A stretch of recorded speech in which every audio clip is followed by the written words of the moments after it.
We didn't get a chance to talk about the 6 grams of dietary fiber, which are present in an average sized pear, that's been shown by MD Anderson research to improve your gut microbiome and actually make the difference of whether you're going to survive melanoma, getting an immunotherapy, or not. Or the bacteria Akkermansia, which can be grown by drinking pomegranate juice or Concord grape juice or cranberry juice, that seems to be present in every patient who's a positive responder. They benefit. The tumor is wiped out by your immune system in people who get checkpoint inhibitors for their cancer, because we don't know who responds and who doesn't respond.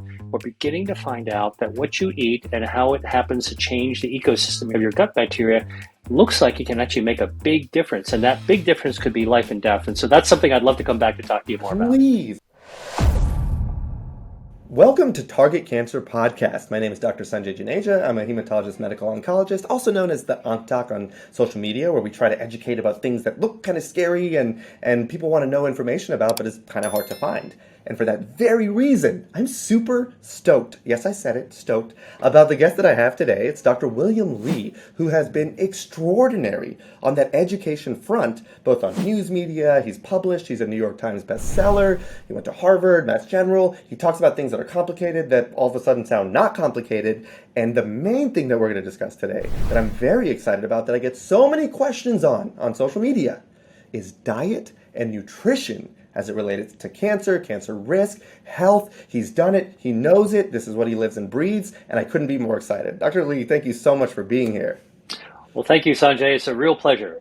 We had great discussions before we even started recording this podcast, but I have to talk about, your book recently, which is Eat to Beat Your Diet. And I thought it was a very interesting concept because you've talked about, which we'll get to in a second, a lot of different foods that can help. It's kind of neat that cardiovascular disease risk and cancer risk generally are like the same category in the sense of things you can do, right? Exercise and working out and health and some of the things that you eat.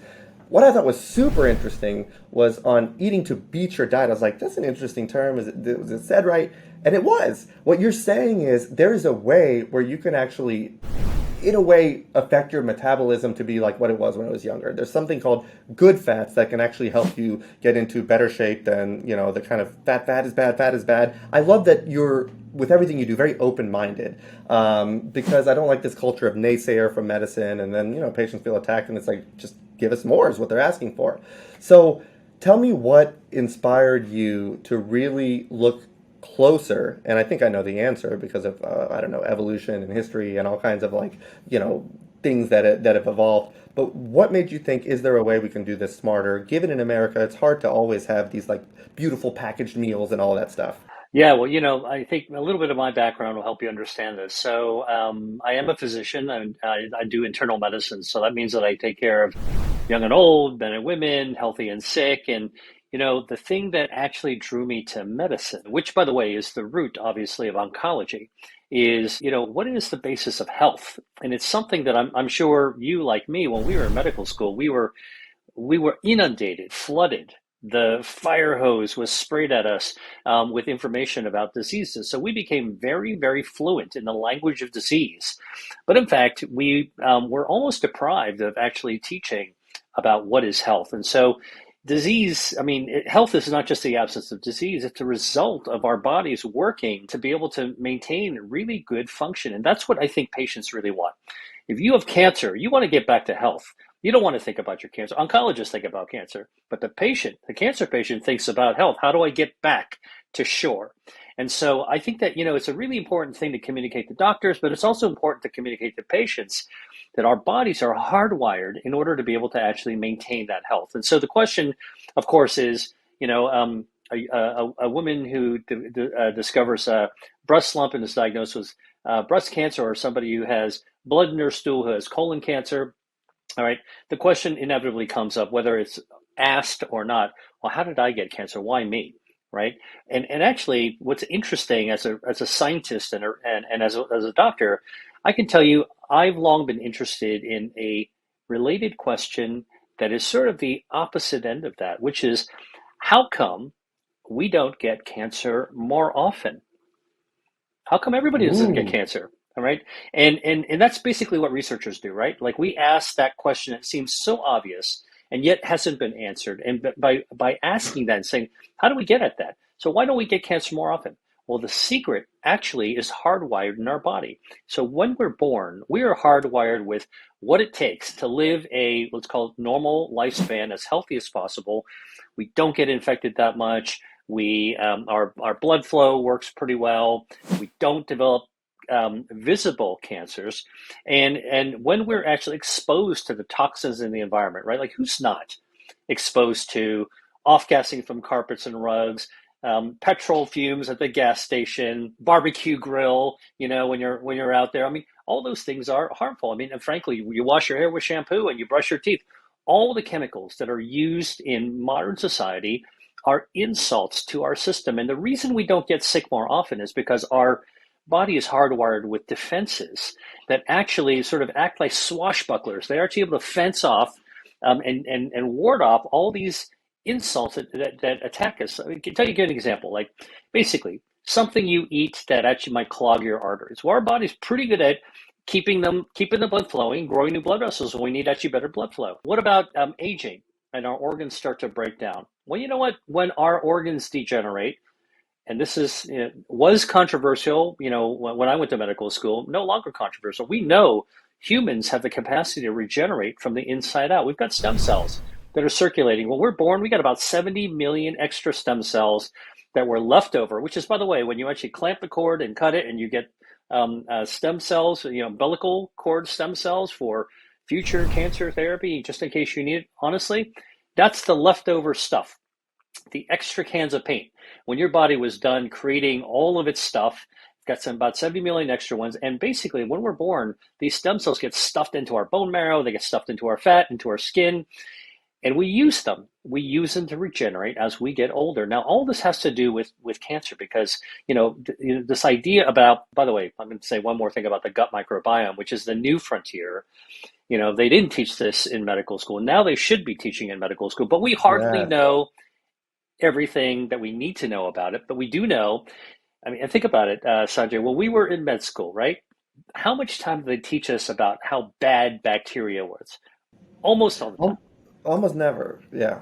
right? How Well, bad you I mean, said? how bad they are, right? So basically, Right. bad bacteria. There's That's it. Yeah, Clostridia, that there's was it. It was never Pseudomonas, like the concept of good bacteria, or right? I get so many questions on my social media. Well, what about my gut health, that I'm like, look, I don't know. I know when you have C. diff, but and they get frustrated, and I think it builds a little mistrust, like in communities. But really, the answer was what you're going to tell us is that we're learning, and it's Yeah. like, whoa, every comment where I'm like, oh, that's just unfair kind of criticism of the medical community. I'm like, actually, there's a lot of merit there, and that's exactly what you're alluding to, the good gut We are bacteria we microbiome stuff. and we're learning about it, right? So basically, we got about 40 trillion cells in the human body. We've got 39 trillion bacteria. So we're 50-50.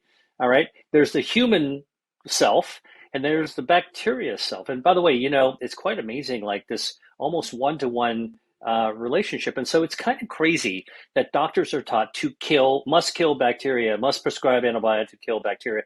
I will tell you, the average person, most of the bacteria that they encounter throughout their lives are good bacteria. Most of that good bacteria lives in your gut. Most of it in the last part of your gut called the cecum. And by the way, right next to the healthy gut bacteria, in the wall of your intestines, okay, is your immune system. And we know that when you treat your gut bacteria well, the gut bacteria treats your immune system well and helps your immune system fight cancer.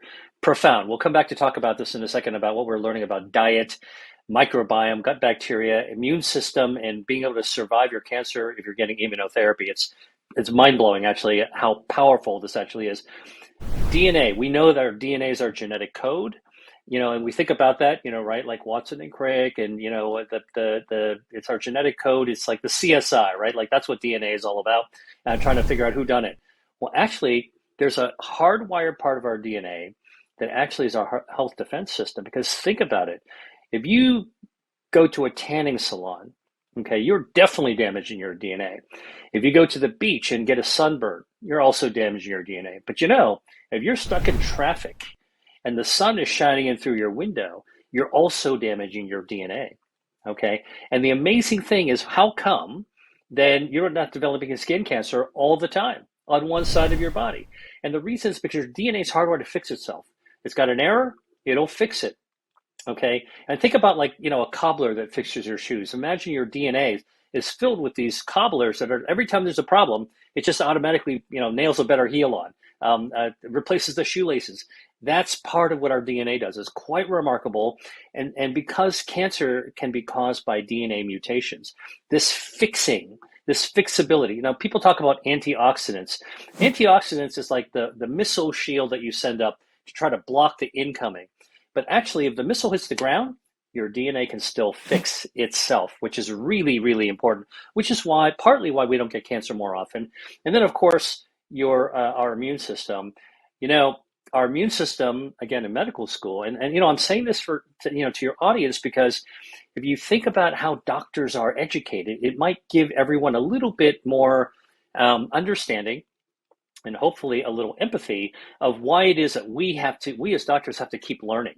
Okay. And the doctor you want is the one that is continuously learning. It doesn't actually pretend that they know everything and is realizing that like every single day we wake up is another opportunity for us to digest some new bit of information. So the immune system used to be, it defends us against viruses and bacteria, right?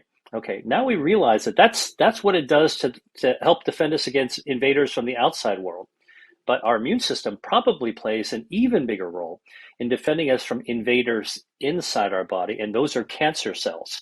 So this health defense system, these 5 things I talked about, are circulation, stem cells, gut microbiome, DNA repair mechanisms, and our immune system, they really are our shields. So when it comes to nutrition, so much emphasis is placed on, to character assassinate foods that are dangerous to eat. And yeah, okay, there's a lot of foods out there that probably aren't so good for our health, and we know what some of those are.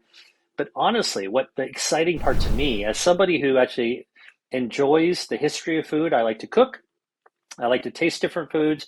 It's an amazing world out there if you're kind of a foodie and you like to have your taste buds lit up. Yes. The research is now showing there are foods that we can actually eat that actually allow us to enjoy our not only enjoy the food, so we don't have to fear our food, but actually raise our shields by popping up our health defenses. And that is one of the things that we can do before we get cancer. That is something we can do after we successfully are treated for cancer to prevent that recurrence. That watchful waiting, look, only the doctor is watching. You should be on that, training, okay, getting your health defenses into shape so that it's not going to come back, right? So again, this is part of the shape shifting. And then, the latest thing I've been doing that I think is one of the most mind-blowing things is really looking at the role of your health defenses and your metabolism, right? So it turns out that our metabolism is just simply put how our body uses energy, how our body uses fuel. Okay. Of course, you and I, over a cup of coffee, we can exchange all kinds of complicated mumbo jumbo lingo, scientific lingo about metabolism. But the average person who's going to be watching this is like, the heck is it metabolism? Well, it's pretty simple, but there's a lot of misunderstanding about it. And the simple thing is it's how your body uses energy. Where does your energy come from? Well, think about it. If you think of your body as having an engine, just like your car, that you have to actually put fuel into it so that there's energy. The same way that a car's engine needs energy from fuel that you go to the gas station, that's how our body works. Now, how does our body's metabolic engine work? Well, when just like a car, when your fuel gauge says you are almost out of gas, you got to pull over to the filling station and you actually have to fill up. When our body's energy levels are down, we got to sit at the dinner table or we got to grab something to eat in order to fuel up. So it's kind of the same thing, the same way we actually think about that. Now, in a car, when you actually have you put in quality fuel, you're going to protect your engine. It's going to run longer and better. Same deal when it comes to the food that we eat, which provides energy for us. The better quality fuel we put into our body, the longer our body's engine is going to last. Now, that's one part of it. So what's quality fuel versus poor quality fuel? That's one question I think is really amazing to ask, because good quality fuel actually makes our engine run better, stronger, faster, gives us more energy, and it also raises up our health defenses. So good metabolism supports our health defenses.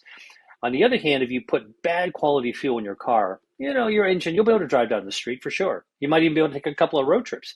Eventually, over time, if you keep on loading crappy fuel into your tank, you're going to wear down your engine. And it's just not going to last quite as long as you would like it to, right? So this is choices you make. There's so many things I want to touch on that you said previously, but on this concept, the concept, I remember when I had this thing where I wanted to biohack in an exercise physiology way, working out. So I think I accomplished, the thing that really doesn't matter at the end of the day, but the aesthetic, like, how to get muscle mass the quickest. And I focused and made sure I got the proper amount of proteins in. But I never went as far as the macros, like the actual, like the rest of it. I was just like, well, this is working. I'm getting enough protein to rebuild my muscle. What you're talking about, is that relating to like why it's not maybe the short term like gains, but how that macro kind of rearrangement when people that are working on it are saying it's very important also to know how many carbs, and like it's not just the protein, but it's the constellation, and especially based on your needs.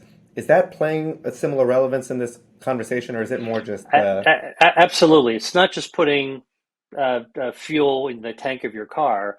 It's the engine that you actually put in. It's the oil you put in the engine. It's how you actually maintain your brakes. When it comes to nutrition, there's all these different dimensions that all contribute their own merits to right? how well the performance of your car is. Now, one of the things I write about in my new book called Eat to Beat Your Diet, which, by the way, is a trick title because although the word diet's in the title, it's not a diet book. It's an anti-diet book that Right. teaches you how you can actually get to better health by improving your metabolism without ever having to go on a severe, harsh diet. I That's the gathered key that. It's like thing. it's just basically rearranging what you're doing and being more calculated and smart about it. I thought that was really neat, and that was one thing that I had kind of discovered a few years back when I read your bits, and it's exactly that. It's like there is so much more than this concept of calories in, calories out. Like Right. that may pertain to like just weight, but we're talking about here, and what I love that what you said is like, what is health? What is the basis of health? When you're talking about looking out for your future self. Like I left internal medicine in part because I empathize a lot for back pain and arthritis and these kind of things that I'm like, I feel so bad, and we don't have a magic bullet, but obviously the things you and I are talking about, not just on weight and the stress on these things, but just inflammation stuff and your overall that long haul, that basis of health, that's where you can get very tailored down. I think almost like in an oppressing way, which is never not the right word, on how and what you're doing, and not just like the calories and not just the macros and all of that stuff, right? And that Yeah, I mean, there is a true science to it. yes, absolutely. And a lot of that science, by the way, comes from these billions of dollars that were invested to do drug development. And along that path, and I've been on that path for many years to develop new cancer treatments and new treatments for complications of diabetes and even vision loss. The along those ways, like the science that gets generated is really pretty awesome. What I've tried to do is to take the discoveries that have been made that support the development of new medicines, but turn that into, well, how do we prevent disease, or how do we complement medical treatments so that we can actually do something for ourselves? I mean, think about it. Sick care is what we do in the doctor's office or in a hospital, but health care is what we do for ourselves between visits to the Mm, clinic or the hospital. And health care is really, it can't be outsourced to the doctor. Healthcare is what we actually do to and for, and that's the key. We do for ourselves. It's a favor we're doing to ourselves. Every choice you make really has the opportunity to support your health, raise the shields, or potentially take down your shields. And what I try to tell people is don't get too stuck on doing one thing like a robot. Like that's not human nature. You got to be realistic. But most of the time, if you do good things to yourself most of the time and your shields are mostly up, you can withstand a couple of hits to it. You want to go do something that's not so great for you, you're going to bounce back. Don't worry about it. But let's talk about cancer for a second, because I think cancer is something that's easy to misunderstand. And like I want to talk about food, but I mean, from a science perspective, here's something that most people don't realize. If you boil it down to the simplest possible explanation, cancer is composed of cells that have gone wild. Normal cells aren't doing the same thing they're designed to do. They have a mutation. and those mutations allow them to go crazy. It's kind of like kids on spring break. And they just they run around wild, and so they start to they're unyoked. They grow. They invade. They can spread. They can do all kinds of harmful things, and they mess you up. Okay, so the question is, how often do we get cancer? The answer is probably all the time, including children. All right, and all of us are forming cancers invisibly in our body, just like we form pimples. If you saw a pimple on your face in a mirror, you pay attention to it. But you probably are forming pimples on your back and on your butt all the time, and you can't see them, so you don't pay any attention. And guess what? Your body takes care of it, makes it go away. Similarly, the cancers that form in our body are invisible because they can't grow up unless there are certain factors. Our shields are down before our cancers can actually grow. Now, I just want to give your viewers and listeners a little taste of this. Now, if I told you that a mutation in your DNA of your cell actually could result in a cancer, all right, that sounds like, okay, well, how often does that occur, right? I wear sunblock, I don't drink alcohol, I don't smoke cigarettes, I should be safe, right? Wrong. And the reason is because those 40 trillion human cells have to divide, which means they have to copy paste each other, right? That's why we're still around tomorrow, is because today we're copy and pasting ourselves, right? And the old cells just kind of like go away, or it's like dandruff, right? Kind of thing. They fall off our bodies, or they get gobbled up. And so we copy paste ourselves all the time. Now, if I gave you a one-page document and asked you to copy it on a laptop 10 times, like a paragraph, you would get it probably 100% correct. All right. If I asked you to copy it 100 times, you might make one mistake. If I asked you to copy it 40 trillion times, you definitely will screw up a lot. And that's what happens in the human body. Just the copy pasting function actually causes mistakes. And do you know, in the typical human body, every 24 hour, how many DNA mistakes are made? Because this has been figured out. How many? Take a guess. 10,000 mutations, DNA errors are made every 24 hours. Let me come back Wow. to the question. How come we don't get cancer more often? Because our DNA, our defenses fix it. Okay. And when you actually have tiny little cancers that do manage to make it, what happens? Our other defense, our immune system, wings by, conducts surveillance like cops on a beat, like cops patrolling a quiet residential neighborhood. And the little microscopic cancer that's formed because it escaped looks like a drug dealer sitting on the street corner. You might not be dealing drugs, but you know what? Your immune system's going to put it in a paddy wagon and take it away, get rid of it, so the neighborhood stays clean. So this is what's going on in our bodies all the time. It's happening in children. It's happening in adults. Now, how do we know cancers actually form in adults? It's pretty staggering. It turns out studies have been done in women between the ages of 40 and 50 who died of accidental deaths, okay, or suicide. So they do the autopsy studies, and what they find is that 40% of women between the ages of 40 and 50 have microscopic breast cancers. Okay, Wow. 40%. Now, most of them are never going to have a problem, all right, because they're going to get wiped away by the immune system. They don't have enough oxygen, so they can't survive for a long time, et cetera, et cetera. Maybe they may eat a diet that actually help to wipe it out. In men, they studied autopsy studies of men between ages of 50 and 60. 50% of men between the ages of 50 and 60 have microscopic prostate cancers that will never turn into a deadly condition for them. All right.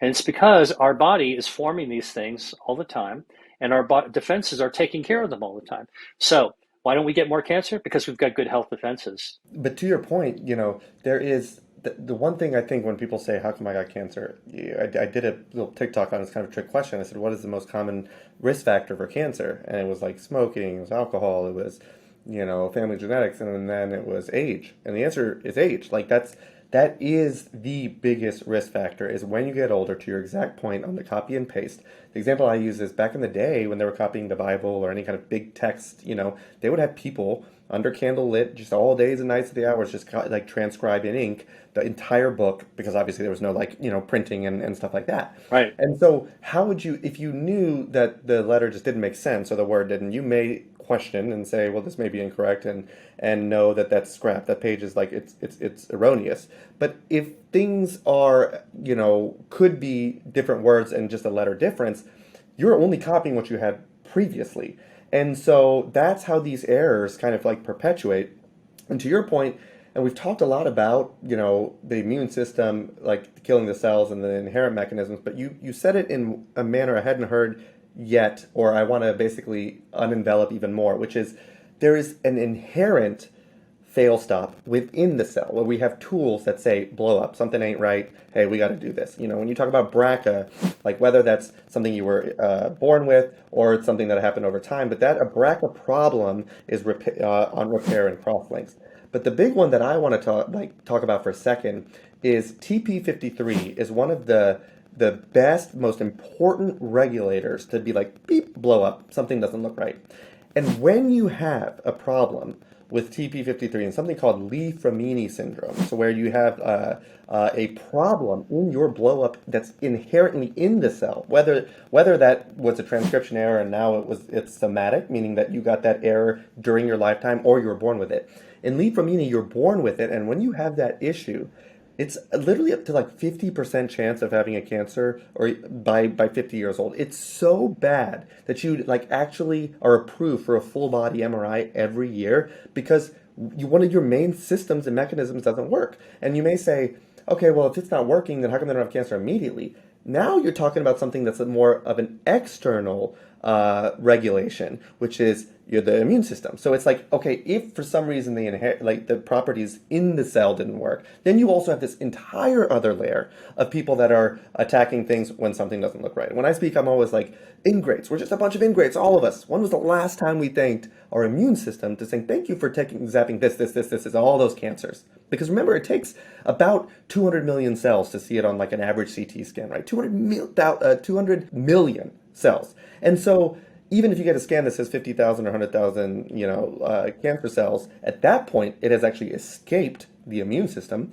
But well before then, well before anyone would have any inkling of knowledge, usually your immune system takes care of it. And that's why we learned a lot during, unfortunately, HIV and AIDS, when all of a sudden we saw some of the most sinister, nefarious cancers come out because all of a sudden those lymphocytes, those CD4s or T cells aren't able to attack like they're supposed to. We know what happens in mice models and unfortunately in the case of AIDS and some other things, what happens when that outside of this intracellular mechanisms basically provide an opportunity for something to escape. And that's interestingly why with the TP53 being in the cell, it's why elephants have an insanely low, and I know you know this, insanely low like incidence of cancers because they actually, I believe where we have two, I think they have something like 10 to 12, like some insane number of these blow up buttons. And I think something else, some large animal like sea lions or there's these animals that exist that have a much smaller rate because of the inside cell blow up mechanisms. And that, I think, what you're getting to is why, even if that doesn't work, when the immune system fails and it's work that you're doing, like very actively, which blows my mind as an internist and diet and nutrition, on basically re-enabling the immune system, I would say Harry Potter sheath, like a cloak, the Harry Potter cloak where it's invisible. Cancers find a way to put on the invisible cloak.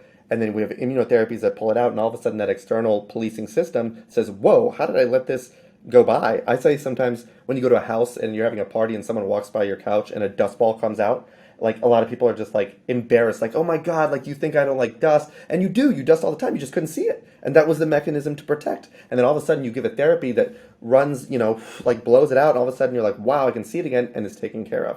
And those are some of the most promising, like, deeper remissions and kind of sustained control because you may, and we see that in melanoma in a stage 4 setting, those are the cases where we're most optimistic. Nobody can say the cure word anymore. It's a very, society that's very, rightfully so, like fragile about certain terms. But why? Why? Because all of a sudden, if you could get down to that last cell, that's, conceivable that colony of rogue cells has been taken care of. Sorry, I had to unpack all that stuff because you've said so No, many it's a amazing it, things. it's no no. I think that what you said is so true.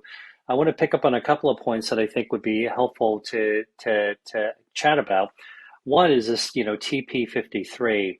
Now, most people who are listening to this will be like, alphabets, another bit of alphabet soup that two doctors are talking about, which I of course know exactly what you're talking about. But let me just tell you, it's a marker, a genetic marker that we can find in some people, in some cancer patients. Usually, it's kind of like we do the CSI and discover what was the problem, and it's a smoking gun. So we call it TP53 as if that is the problem. In fact, it's not quite accurate. Like anything else, the God is in the details. It turns out that P53, let's call it TP53, P53, that is actually known, same thing as BRCA, as a tumor suppressor gene, which means that normally, when it works normally, it's suppressing tumors, Right. which is why when you have a mutation, a mutated TP53 gene, okay, that causes all kinds of problems because if you can't suppress it, then basically it hits the fan, Yeah. right? The Same thing as button is BRCA. dysfunctional. The blow up is like it doesn't work anymore, and you're like, oh my gosh, I Exactly, can't close the door. exactly, exactly. And so I think that it's layer after layer after layer. It's an entire solar system of defenses that we have, starting from inside the cell, then outside of the cell, then outside of the cell, to our metabolism, and then from our metabolism into our exposure to the outside world. And so a lot of people say, well, what if I just don't smoke? Well, that can be helpful. Right. That's removing something harmful to you. That tips the odds in your favor, but you still got a lot of other things you got to take care of. Anybody who actually owns a house will appreciate this, right? If all you did was shovel the walk, okay, you didn't pay attention to the lawn, you didn't actually pay the bills, you didn't wash the dishes, your house would be a mess. And that's why I think that to be healthy is not just working out and but there's and not just simply exercising, but there's all these things that can actually make a big difference. What you eat, how you sleep, when you eat actually can also make a difference. And I want to bring it back to metabolism for 1 second. So it turns out that if you have a good metabolism and your engine is running well in your body, I mean, and like you buy a new car and you drive it off the lot, it just feels so good. It's so smooth. There's no noise, there's no creaks, nothing's dragging on the ground. But when there's a problem in the car and you don't pay attention to it, and that little noise, a little knocking noise is still there. A month later, it's still there, a little bit louder. That's basically what happens. That can happen in our body if we don't pay attention to our signals. And when that signals inflammation, and we've got chronic inflammation, okay, that is basically an injury, an insult inside the body, disrupting that solar system of defenses, working against those hardwired suppressors of cancer. In fact, it's more like pouring gasoline onto the embers of a fire that cancers are trying to trigger. It makes it a lot easier for the cancer to go faster. All right.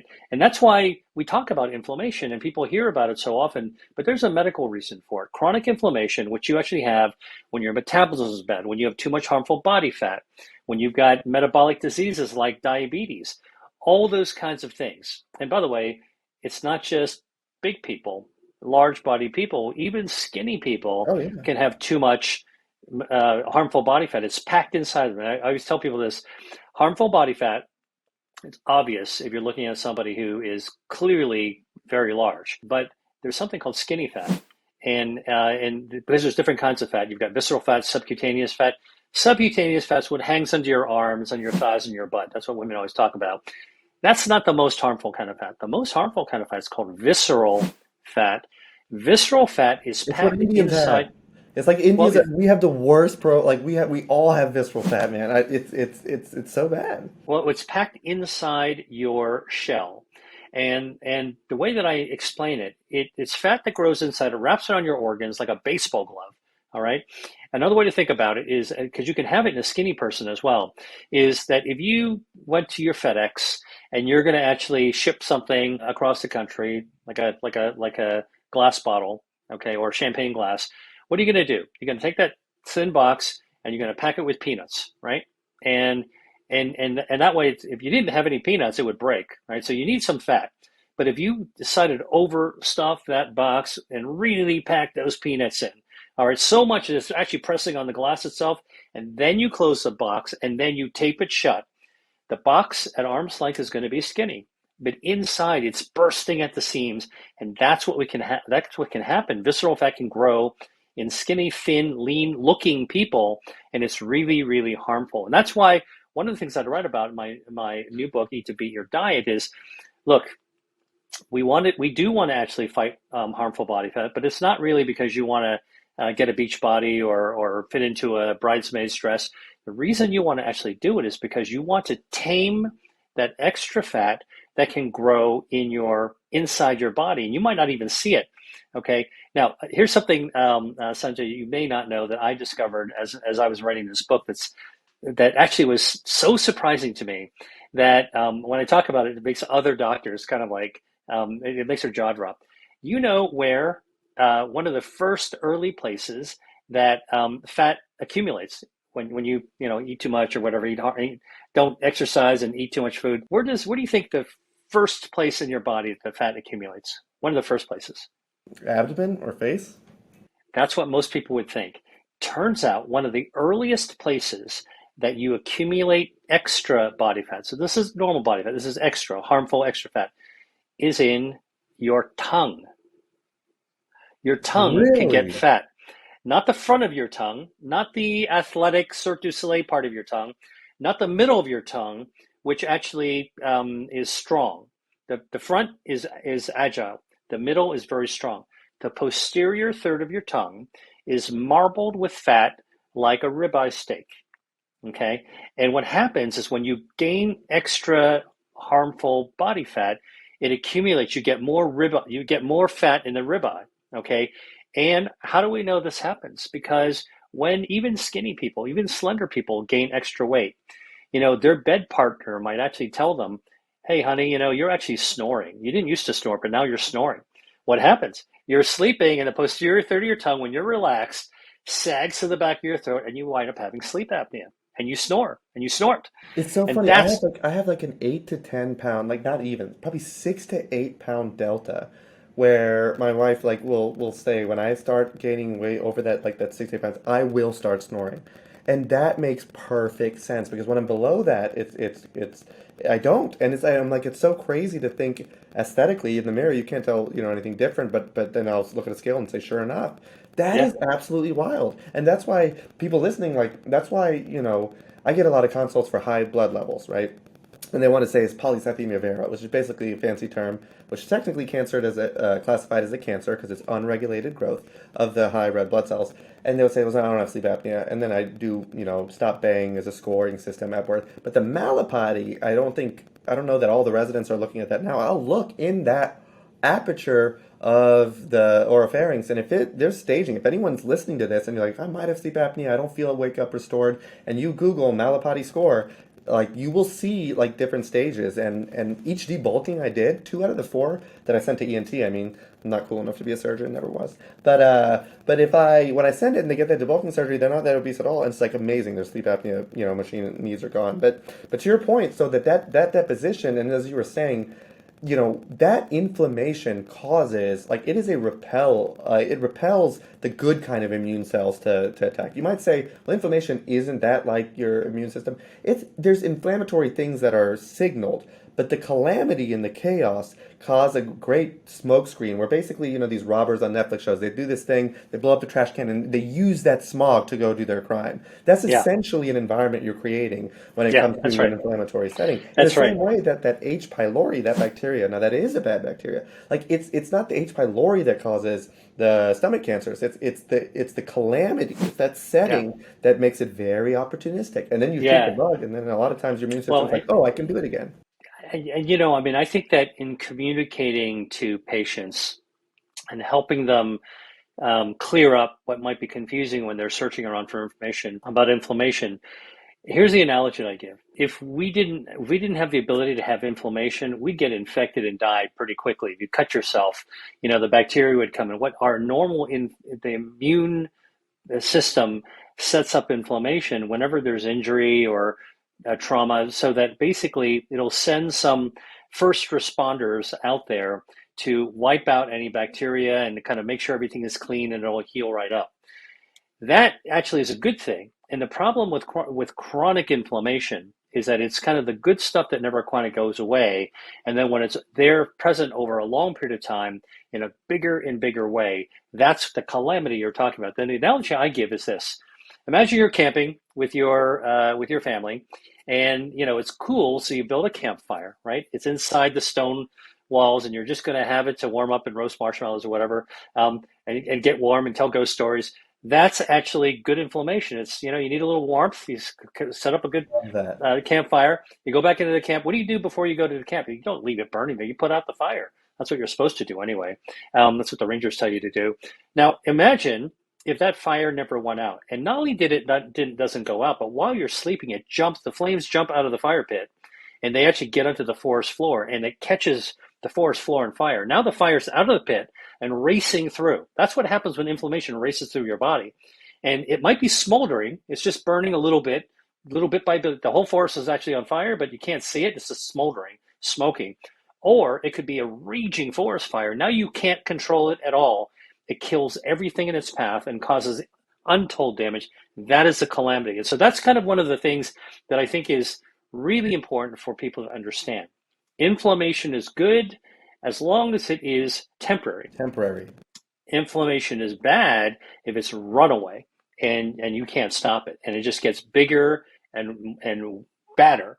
And that's actually when it problems. So the So idea, though, if I may ask though, so when I do that, when I have patients that come in with like high, what's called granulocyte count or neutrophils, those are the ones that are chasing something basically, or in the African American population, sometimes like the counts are low, even though there's supposed to be inflammation. There's all kinds of very serendipitous things. But what I do is I check an ESR and a CRP sometimes to justify, which I liken, to the inflammatory stuff. What is there anything else that's a reliable metric? Because I empathize a lot for the people that comment on my videos that are like, the doctor says nothing wrong with me.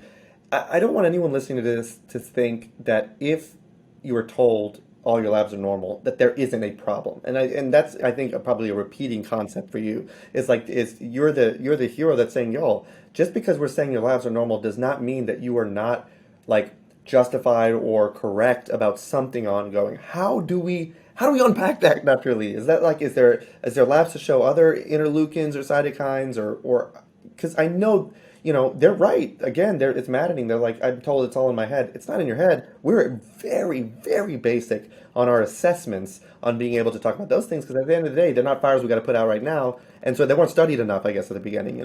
listen, I think the cardinal rule of a good doctor, we all have our own doctors. What I pay attention to is really somebody who is open-minded and listens to the patient. Okay. And that requires, somebody that's willing to listen and not just talk at you, but really ask more questions. And we all know our bodies better than anyone else on the planet. And so when something isn't right with us and we bring it to a doctor's attention, I think it's that doctor's responsibility to really try to listen and register it. Gaslighting is just not acceptable to me as Of a course, yeah. physician. That's why And, we got along from the beginning. yeah, and the whole term gaslighting is really kind of blowing it off, saying it's in your head. And look, it certainly is in their head. But the question is, what else is in your body that's actually going on? And back to your point about blood tests, those basic blood tests that, the doctors order that we check the boxes are, the Chem10, the CBC, blah, blah, blah, blah, blah. If you ever look at a doctor's computer screen when they're ordering tests after a visit, there's a very limited number of boxes that we actually check. And that same number of boxes has been the same number of boxes for like 50 years. Okay. I mean, we're running the same tests we ran 50 years ago. Look, we can send a rocket into space over and over again and land it back on a boat. Okay. And the question is but we can't invent new blood tests. And so I think that there's a big catch up to do between what doctors are able to measure. It's the same thing like an EKG. You do a cardiologist does an EKG or an internist does an EKG. Yeah, it looks fine. I swear, doc, my heart's not working. It skips beats. Look, take it seriously. Let's think through what tools we have. Some of them are pretty primitive, but let's apply them anyway. And what's really exciting is that, I think increasingly, especially with wearables that a lot of people have connected to their phones or their watches or something else you could put on, you can actually do better monitoring. I mean, frankly, even if you monitor 24-hour glucose, with one of those glucose sensors for diabetes, if you see your glucose, even though you don't have diabetes, your glucose is running off, which can be found in your phone through the cloud, that could be a signal that your doctor's not measuring with that dipstick that they do the blood test every whatever 6 weeks or every year, 6 months, that there's something going on, and that might be the trigger for you to actually seek more attention. So I think that we're at this awkward time in medicine where we know there's more than we can measure. Patients tell it to us all the time. We're beginning to have better technology to be able to measure it, but it's not in mainstream practice yet. And so we're in this really, really awkward phase. And all I try to do for doctors who are listening is, please listen to your patient. And I think communicating that, we're empathetic, we're listening, we'll try to figure it out. There's no guarantee we can figure it out, but we're trying to figure it out. I think that's what patients want. They want the honest effort to do this. And by the way, the other thing for oncology patients that I think is really profound is that, every cancer patient that I've ever seen or had always asks, after, how bad is it? What kind of treatments? How long do I have to live? The usual important questions that are front of mind for somebody who's been diagnosed with cancer. Sooner or later, they're going to come to you and basically say, "Hey, doc, what should I do? What can I do for myself? What should I eat?" That is not taught in medical school. It's not taught in oncology fellowship training. And You it's don't an get that. injustice to patients. Like, because you said it earlier, you said health is what's in between the visits. And we do a very bad job, just truthfully, except for people like you that are trying to, innovate this concept of doing the in between on health. Like, we can tell you the things where you need to, like you said, the person that's doing the shoe with the nail, like, oh, you need a nail here, and we can put band-aids. But there's very little counseling. Well, I'm sure there's a lot out there today that I would love to follow up and provide links for people on where you can get the idea of health, and that's the in between. And it went to another point where you said about the car, the performance of the car. The word performance really needs to be kind of like delineated or expanded on further, because I remember when I was in shape in residency fellowship, at least aesthetically, right? Like I was like had the it was just silly stuff, right? That you do that I'm so embarrassed about. But people be like, oh, you're so healthy. I'm like, I'm actually not healthy. Like I did very little cardio, right? Like I just like did intermittent fasting, and there were some aspects that I would say, like, again, may look like you're in shape, but by no means could I, like, even run a couple of miles like most people, watching this could without dying. I would be dead. And so health is a very relative term that's being painted in a gazillion different ways. But to your point, and to the overlying concept is, it really is the way you have to have less visits in the future for all these, like, things that seem obscure, or we're learning is not so obscure, but you have to look backwards to see like what may have been the aggregate that eventually led to those things. And so I know you're on a very tight schedule, but I would love to know, say I have a patient and say they want to know about health, and so they're doing everything right, the labs look good, but they have these nettlesome things. Maybe I did as far as send them for a scope to see if they had some inflammation in their GI system. It's negative. What is, and then maybe there's no good answer, what is a overall modification I can make or discretion when it comes to diet and exercise to effectively have a healthier kind of inflammation, polarizing, I guess, not diet, but lifestyle, and then reassess in 6 weeks. That's what I would do with the patient. I would say, let's do this. Now we're down here. We ruled out all the major things. I'm not saying nothing's wrong, but here are some of the things I want you to try, like a DASH diet for like low blood pressure. Is there something that we could focus on lifestyle wise for 4 weeks and say, let's see if you're better? That's such a good question. And I write about this in my new book, Eat to Beat Your Diet, where I have a whole, I talk about metabolism. I talk about the foods that can help your metabolism. And then I present kind of an approach, a strategy that anybody can put into their lives. And it involves taking a look at the things that are not so good for you and auditing that and actually trying to cut down or cut those out, and then starting to swap and adding in things that are good for your life. And in fact, there's a whole chapter that I write about that I actually quote Bruce Lee, the martial artist. And the reason I quote him is because one of the things he said that I think is that he believed in, that was part of his training and part of his approach to martial arts, was that you first need to know yourself. You need to understand who you are first. And I think a lot of people just sort of want that quick fix. Honestly, if you had to, kind of say there's something going on, let's check you out in 6 weeks or whatever. First, what I would tell people to do is to really take the time, and I try to help them to audit their own lives. What time do you get up? What time do you go to bed? When you get up, what do you eat? How do you cook it? What kind of brands do you actually use? Do you get exercise? When do you exercise? And you don't have to work out. You can even go for a walk. What's your life actually like? And I think by getting to know yourself and being really honest about what you do and who you are, change, positive change comes from first understanding what you're not, how you are right now. It's hard to change something you don't really understand. And so I think, one thing to do is to really do this careful audit with diet. What are you eating? When are you eating it? How much are you eating, by the way? And how do you feel after you eat it? We all have had stuff where, you eat it and you don't feel that great. You still eat it anyway. You still, like, listen, med students are famous for that. Like you're sitting in the library after gobbling all this stuff, and like you just don't feel that great, and yet you still got to barrel on and keep on studying. And so the bottom line is listen to your body, audit yourself, and then make some changes. Swap out the things that aren't so good for you. So in both of my books, Eat to Beat Disease and Eat to Beat Your Diet, I have a list of foods that are actually not so good for you. Cut down or cut out.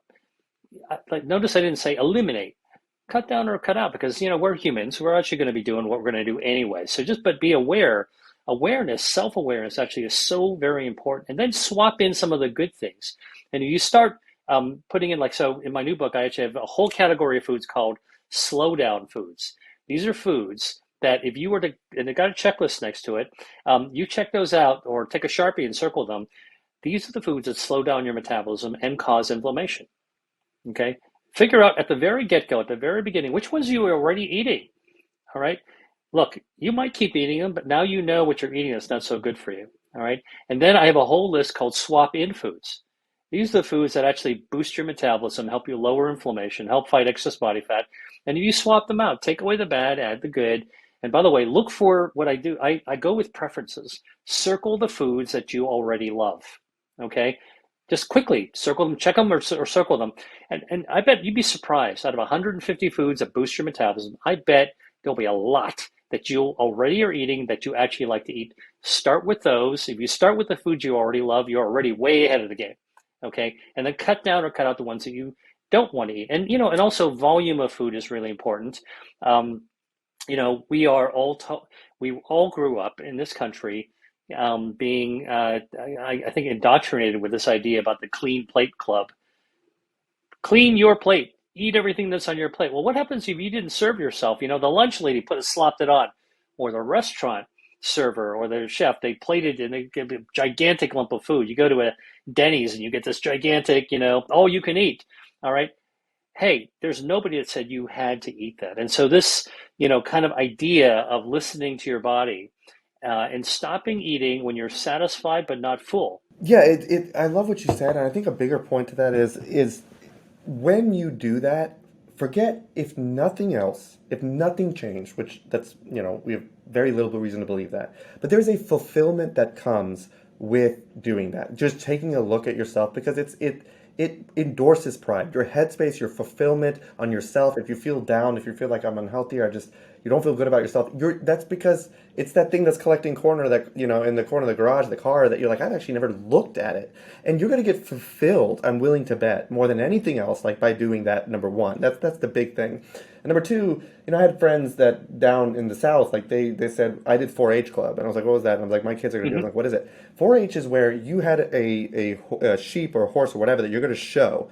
And you for 4 months, the whole summer, you pet it, you groom it, they're like, you learn to do so many things for this thing to show for one day.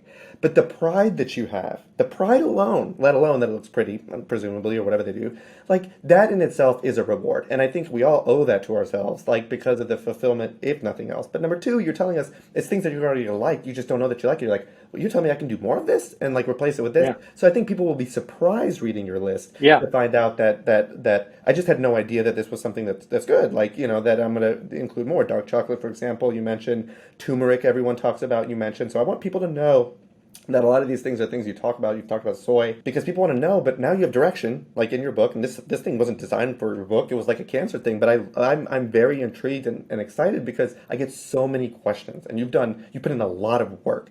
This era of, well, what percentage of your diet is vegetables? What percentage are fruits? you were basically like saying, and I hope we all know, but that is not a good enough question. Like it is not something so macro in the way we think of it, fruits, vegetables, one third, two thirds. It's a good start, a very rough good start, but it goes far deeper than that.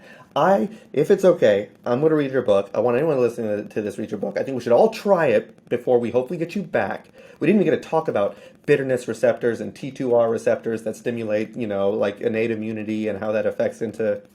Or we didn't get a chance to talk about the 6 grams of dietary fiber, which are present in an average sized pear that's been shown by MD Anderson research to improve your gut microbiome and actually make the difference of whether you're going to survive melanoma getting an immunotherapy or not, or the bacteria Akkermansia, which can be grown by drinking pomegranate juice or Concord grape juice or cranberry juice, that seems to be present in every patient who's a positive responder. They benefit. The tumor is wiped out by your immune system in people who get checkpoint inhibitors for their cancer, because we don't know who responds and who doesn't respond.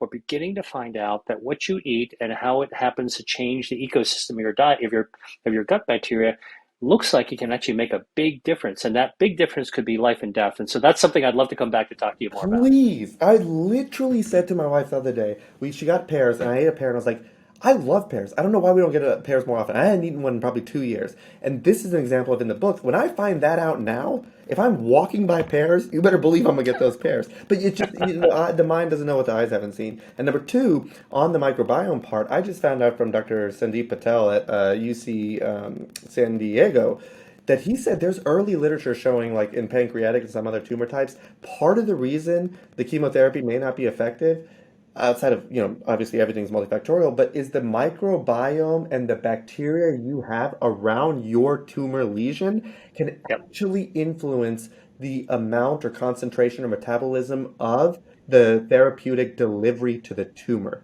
When he told me that, I'm like, bro, we already measure like BSA and weight and high and creatinine function liver. You're telling me there's a whole nother variable about something about just the way the bacteria metabolize things that also influence if you're getting dosed correctly or not? And he's like, Yeah. time will tell. But it's crazy.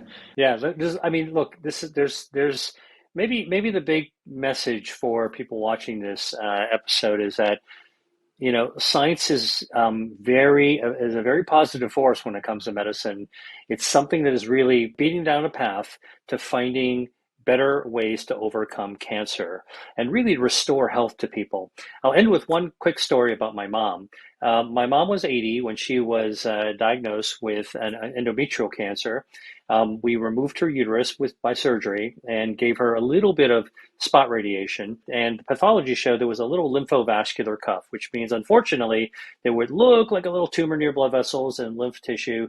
Lymph nodes were negative, but it looked like there was a little sign that the tumor was beyond the uterus. And, with some radiation, brachytherapy is what we call it, the chances in an 80-year-old person that the cancer be coming back is pretty low, sort of less than 10%, less than 5% probably. But in her case, in under a year, this thing came roaring back, rip roaring into stage 4 cancer. Okay, it's everywhere. All right. And the oncologist basically, who was taking care of her, basically told her, look, this is really bad. It's everywhere. And, he talked to me, pulled the family members aside and said, this is pretty much game over. The treatment, the chemo is not going to work, and it's going to be a lot rougher on her than the disease. Why don't you take her on a cruise? While there's good quality of life. And I stared at this guy and I said, listen, I'm a researcher. Like, you know what I do for a living? Like, I eat this stuff for breakfast because I'm all about the science and try to figure out, like, how do we actually help individual patients find their way through this jungle? Like, this is really about swinging from vine to vine to figure out how do you get out, like, don't fall into the piranhas and avoid the anacondas and all that kind of stuff. How do you get through that jungle? And that's basically what every cancer patient faces. In my mom's case, and I really tell this to really project a message of hope and optimism and encouraging advocacy, self-advocacy. This is you fighting for your own life, really, is with my mom. Her oncologist wouldn't give her, fancy treatments because he felt that she was too old. And I'm like, that's not really true. Number two, I said, we're in the era of personalized oncology. I said, can I have her tumor? And he's like, well, we don't really do the tumor sequencing. I said, I'll take it. They So didn't, they didn't sequence it? Well, this is about almost 10 years Oh, ago. okay. And so about 8 years ago. So I had the tumor and I had it fully sequenced. And by diving into when we call sequencing a tumor, what we're really talking about is looking under the rocks at the genetics to see, like, is there TP53 and all those other things we talked about? Is there BRCA? So we understand everything.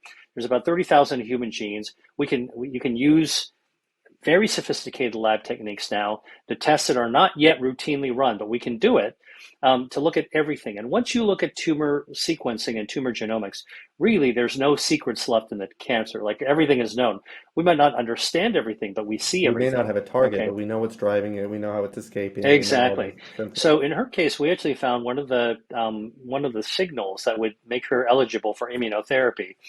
We got her on, she became one of the first patients to get an immunotherapy, a checkpoint inhibitor for endometrial cancer. And what was really quite amazing in three infusions, each one about 30 minutes apiece, okay, we scanned her every 3 weeks apart. By the third infusion afterwards, when we scanned her, all the cancer was gone. 8 years later, she's got no cancer. We stopped treating after a year because we didn't know what we were treating. And she lives next door to me right now, and so I can tell That's you, I literally had what dinner I with said her at the last night. beginning of this episode. I was like, with immune therapy, the unveiling, that's the one where you can hope for deep remissions. We're not supposed to cure it Yeah, because it's exactly. unreal. And anyone listening to this, I want them to know like, that whether your marker was PD-1 or PD-L1, we have so many episodes talking about immune therapy. We have Keith Flaherty from Mm, Mass General as well that did melanoma and all that. But anyone, if you're stage 4 cancer, solid tumor, you've got to ask your oncologist, what is my MMR status or am I MSI high? That is, 100%. for years now, an automatic qualification for an immunotherapy that because having that feature MSI high, I'm going to put it on this podcast, that makes you likely to have good efficacy from an immunotherapy, and it is missed all the time. And I love your message. I love your ending. It's beautiful. I especially like the part that you talked about empowering and advocacy. That's literally why we do this podcast. That's why I do my social media stuff. I want people. I'm a community oncologist. I know that I am like fallible. But in such a rapidly evolving field, I want everyone to have the information they need to go back and say, can we take a second look? What is my MSI? What is my PD-1, or do I have? There's still people not getting sequenced for lung cancer, for EGFR alpha, not even sequenced. Forget adding HER2 and all those other things that are. So anyway, the point is, listen, tune in, please follow Dr. Lee, William Lee. I cannot wait. I'm not kidding. I've never said this. I can't wait to read your book, and I would love to have you back because we just have so much more to unpack here. Well, I would love to come back and we could continue this conversation by talking more in depth about, diet and immunity and anti-cancer treatments, because it's not about food versus medicine. It's really food and medicine and all working together. Like that's really the tool in the toolbox. And anybody who wants to find out more about this, you can come to my website at Dr. William Lee, drwilliamlee.com. Follow me on social at Dr. William Lee, and I run all kinds of things. I do master classes. You can sign up for them. They're all free.